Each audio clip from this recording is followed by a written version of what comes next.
So here we are at Vallejo Project. We're having our next big podcast here. We're here at Integrity in downtown Vallejo now. It's a sort of a public space where we have lots of activities going on here. We just got done with a yoga class, and now we are podcasting here. We're doing all sorts of classes here. Please go to vallejoproject.org for our brand new calendar, show you events and what's been happening. And today we're going to have a nice little conversation between 2-3 magnificent people here. So please introduce yourself. Ajwa Mcdonald, founder of Vallejo Project, really excited to participate in the podcast recording. There was a wonderful one that was started by the youth, and that was really, really exciting because that's what it's all about. And so now it's nice to kind of talk to a more experienced couple of progressives so we can hear a little bit more about the history of activism and of getting things started and how things have worked and what works and what doesn't work and personal and organizational challenges and how to overcome them. So I'm very excited to be here with Julian and Carol and Hugh. Hello, I'm Julian Phillips, Michael Julian Phillips. Thanks, yeah, very pleased to be here with Adjoa and Hugh and my wife, Carol. And I don't know who you think I am, but I am who I am. I'm 64-year-old retired California journalist and filmmaker and author and musician. And the Vallejo Project with Adjoa had come into our lives a good 2 years ago. Or let's see, this is 2022, 2020, 2021. And I can tell you about that, but it was a life changer for me personally. I was very ill suddenly, and happy to provide a very positive testimony about just what the Vallejo Project and Adjoa and her mother had done for us. So glad to be here. The activism and stuff, I mean, please, it's like hopeless. You know, it's all over, but I'll tell you all about that too. Carol, would you like to say something? We appreciate the Vallejo Project because of the young people that came into our lives at a time when we really needed support emotionally and mentally. And the young people that came in were just dynamite. And we wish them every good thing. Thank you so much, Carol. Yeah, it's such a vague and interesting concept. People are like, well, do you have a place? What exactly are you? And it's not easy to define. It is a community. You know, how do you describe community? How do you describe love? How do you describe something that's not tangible? Because what we're trying to build is something that's not tangible. We're trying to connect the pieces that our society have often neglected or underfunded, our seniors and our youth. And we're trying to give all of them purpose through serving one another. And that's one of the wonderful things that I found between Julian and Thomas, one of our youth leaders, Thomas Silva, was working with Julian, and they started playing guitar and ended up making a little CD together. Yeah, he's a great kid. Yeah, and I hear what you're saying. It in another way, if you look at the service organizations and especially things like church, altruism and the instinct for hardship, bringing people together. Is maybe how these grassroots appear, you know, sort of like osmosis with this time that we're going through the last 5 years or so. You know, great needs were just coming from all sides. But then you look at the Oddfellows, and Carol's always saying the history of the Oddfellows. When we ran into when we encountered the Vallejo Project, we had come to Vallejo in 2013, and we were not members of the Oddfellows. Carol attends church services regularly. and a lot of altruistic giving in Vallejo. I mean, a great deal. 2009, 2010, there was the financial disaster that was happening to so many people. And you would come to this town, and the Faith Food Friday people with Benjamin Buggs and the First Baptist meals. There were meals in the park. There were people lining up for free food every week, and it was quite dynamic. You know, there was a fellow downtown here in the tobacco shop, Christ Papakostas was his name, and he was talking to us about joining the Odd Fellows. And I was familiar myself with the service organizations at Kiwanis and some of the other Elks and the Moose, and just how strong the service organizations can be. So in looking at what you're saying, though, the Vallejo Project, the likeness of a service organization is maybe where that lives. I don't know. Yeah, no, I think you're right. I think the difference is that those have a common faith. They have a common building often. And that's something that we don't necessarily have. And I think the other thing that's slightly different, but may have some similarities actually, is that we're trying to focus on youth development in terms of being ready to work in this world, being ready to be responsible citizens and help each other and feel confident in their skill to be able to do so.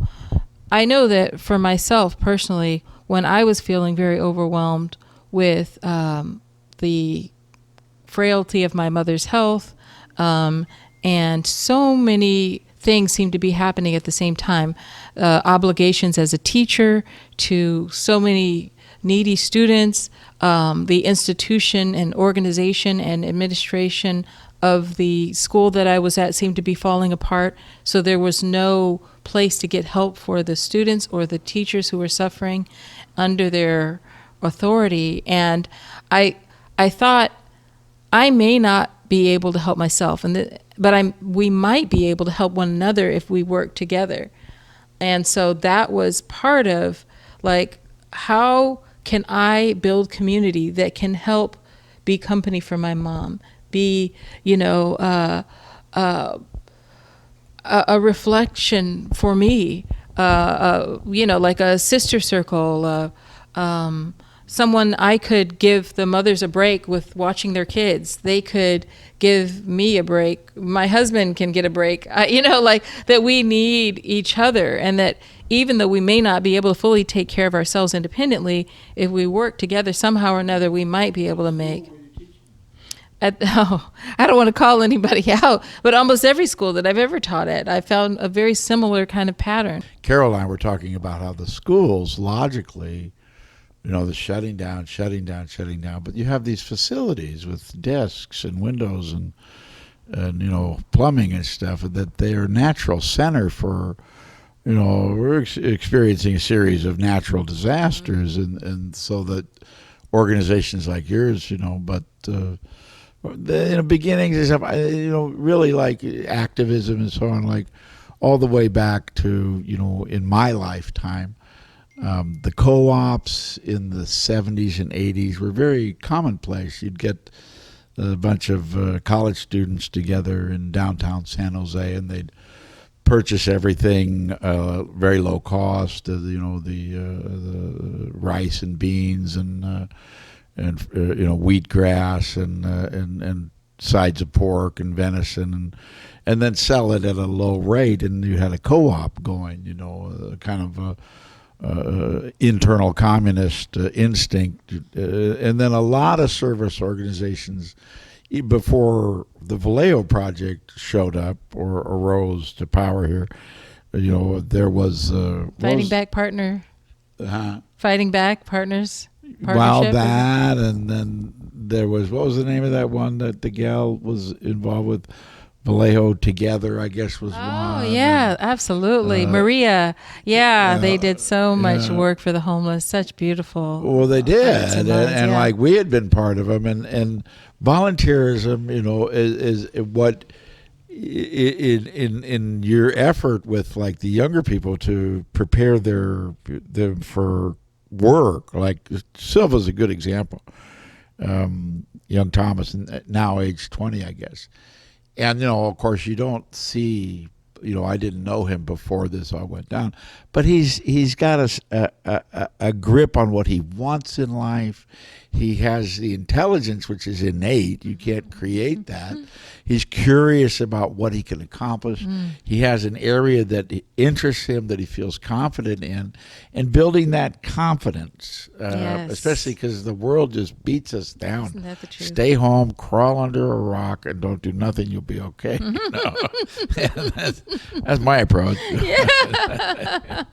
Yeah, absolutely. No, I mean, like this garden that they have, the Unity Garden, Vallejo Unity Garden on Sacramento and Redwood.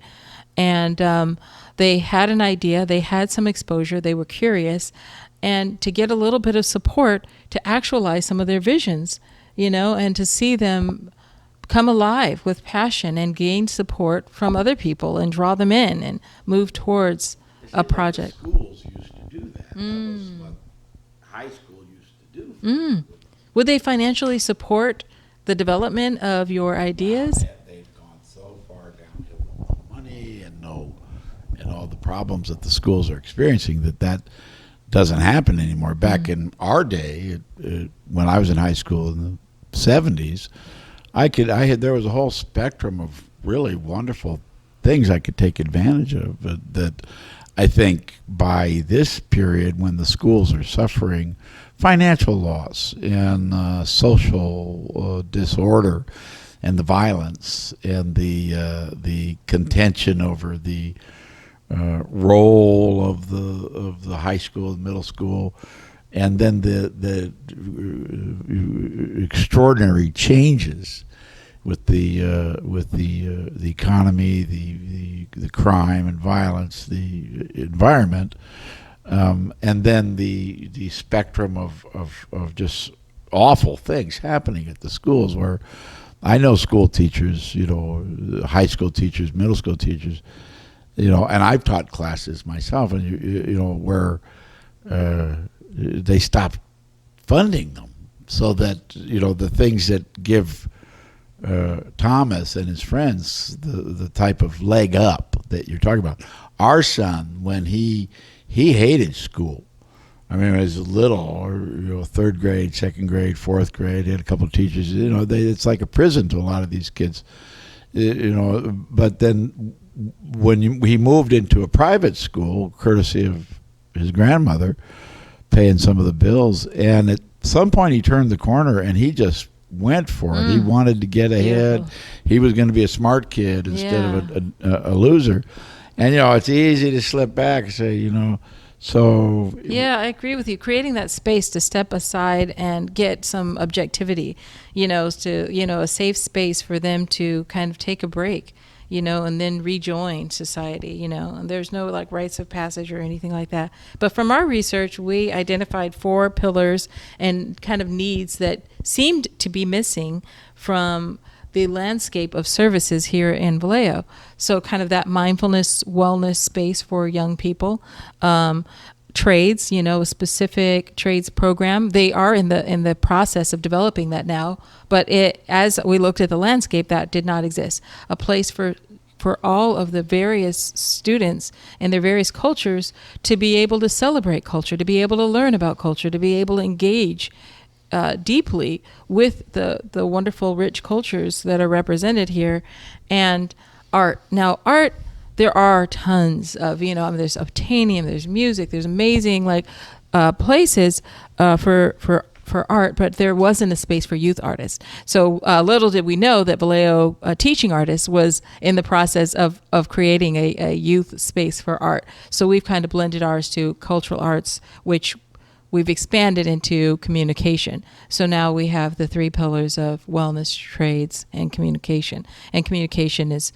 communication is more of a pathway, when you're thinking about, not only needs, but ways that people might express themselves. And I think communication, from being able to compose a piece of literature, to compose music, to compose a film, is critical, and gets the wellness and then a trade. Those two, like in Vallejo and California schools in general, wellness and health and wellness. Once upon a time, pretty standard hygiene, high school civics, sex education is a big one. They're going to clobber you on that. And where the high school is a school nurse, were naturally teaching kids health and wellness basics, hygiene, feminine, the health concerns of a young man or a young woman, gonorrhea, syphilis, or AIDS awareness, and some of the disaster zones of tobacco use, drug use. And so in health and wellness, I would only say that like a volunteer organization is, over here where the ideals are like this. The difficulty, the schools, the government, the administration, the collapse of some of the pillars of society. Really. Yeah, those are things that are missing. Yeah, I mean, we've heard about those, but then like a trade, another great example. Trade school. I've thought for many years that high schools ought to focus on trade. Yeah. And I think they're moving in that direction, actually. The trades introduction program is moving into VCUSD, and that's under the guidance of Dr. Mike Santos, which is great. And I think that's really important. And we're not a county organization. We're not, You're not we don't have any ear-tagged money from the government. So that's not, what we're trying to do is build community. And we're talking like community health, like they have in Cuba. You know what I mean? We're talking like street level guerrilla wellness. Like we're talking person to person, one teen at a time. Have some skills that you can share in your classroom with your classmate within our small sphere of influence. So we're definitely not trying to tackle the world, I know some people have felt intimidated by the scope of our vision, but it's like, we're trying to impact the people in our sphere. One person at a time. That's anyway, right. Adjoa. It is an odd, conundrum, but yeah, one person at a time, two person at a time. You would find that 20 years from now, someone like Thomas and some of the other people that you had worked with would not dismiss or forget what they had learned from you. Even that one person would have a positive walk through life, whereas the other person might not. And so, but the scale of it, the universal social contract of all mankind can come down to one or two, but then the problems do too. So you have my admiration, Adjoa. It means a lot, especially coming from a journalist, activist, artist like yourself. Honestly, I truly value that our paths cross. I wanted to thank you in this podcast and go into a little more details. That I was near death as 21. 10 days after the insurrection, and I had been fine, and I got sick. It wasn't COVID. I was hospitalized for at least a week in Sutter and another week in Stanford. It was a rare circumstance, I've been told later, of a septic infection within my body, a bacterial thing. And, because Carol was part of the Oddfellows, and the people over there who are a great bunch, and had also contributed to the well-being of my family when we first came to town. And lo and behold, here comes, after I got home, lying on my back, desperate to figure out what we could do to sustain health and wellness on our part. It was a series of tragic septic will kill you, the septic blood or the septic nervous system. And the Oddfellows connected with Carol, and Carol connected, and then the Oddfellows connected with you, and more or less I remember the first time you came over, and you contributed your time and a personal visit, and then contributed with ladies to come clean the place up. And then because I couldn't use the internet without my eyes or do well with phone calls to the doctors, to the government, to the social services that were critical to what was going on, and we had to connect with these people trying to save my life. When Thomas was volunteering, he was able to go on the computer. He was able to make phone calls. He was able to place some orders for us, and became someone I would call and say, Thomas, I got to get a phone call to these people. Can you help me? Or Thomas, my phone is not working. Can you help me? Or and then I ended up paying him, which I didn't mind a bit because he was worth it. And we became pretty good friends. And, there was kind of a family feeling when he'd come over and we'd bullshit about this and that, play some guitar. He's a heck of a guitar player. But from the point of view of like a personal debt to you guys, there was, you gave us gifts like the nice microwave and time and concern, to where I knew that I could call you. I knew that I could call some of the other volunteers, Aiden, and some of the folks involved, and that you were someone there who knew what I was dealing with, who cared and would respond in some way. Thank you so much for saying that. Thank you. So don't. Amazing. Well, really amazing to hear that the impact that the young people had on, on. Well, how old are you? You're doing life, okay too. I mean, but thanks, Adjoa. If you think of it as saving a life, you'd come close, and I wouldn't deny it a bit. And it's a divine thing. The justice for the poor, to not forget the needy. We're going through a time of tremendous calamity, and I'm older than you. Your mother's probably happy to tell you about the way we were before some of these tragedies. The whole 20 years in Afghanistan, the catastrophic climate change. I'd never seen it before. In all my years, the fires that we had in what was it, 19 and 20, nothing had.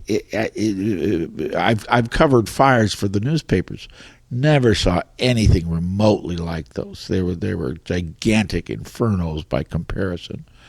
We thought 80,000 acres was big. This was 2 million acres. It was unprecedented is a good word for it.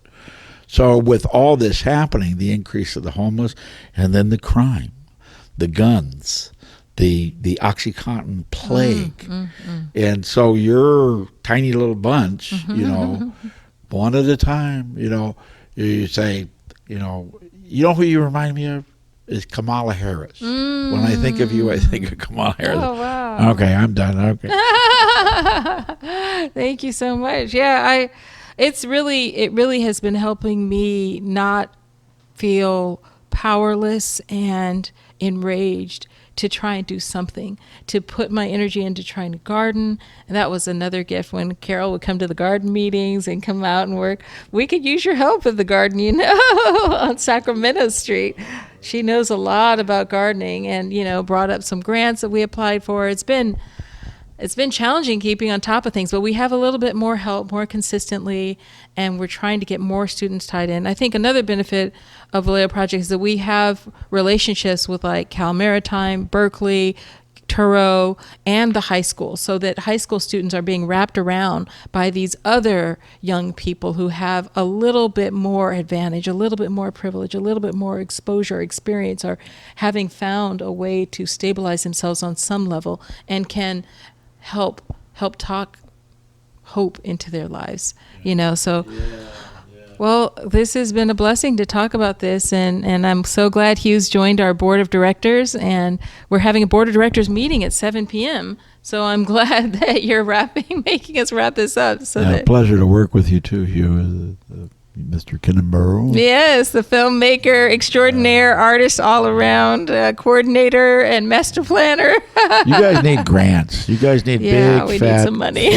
Ford Foundation grants. Yeah, pleasure, real pleasure. All right. Well, a great discussion here at Integrity, and we encourage you guys to distribute this podcast far and wide, and check us out at vallejoproject.org.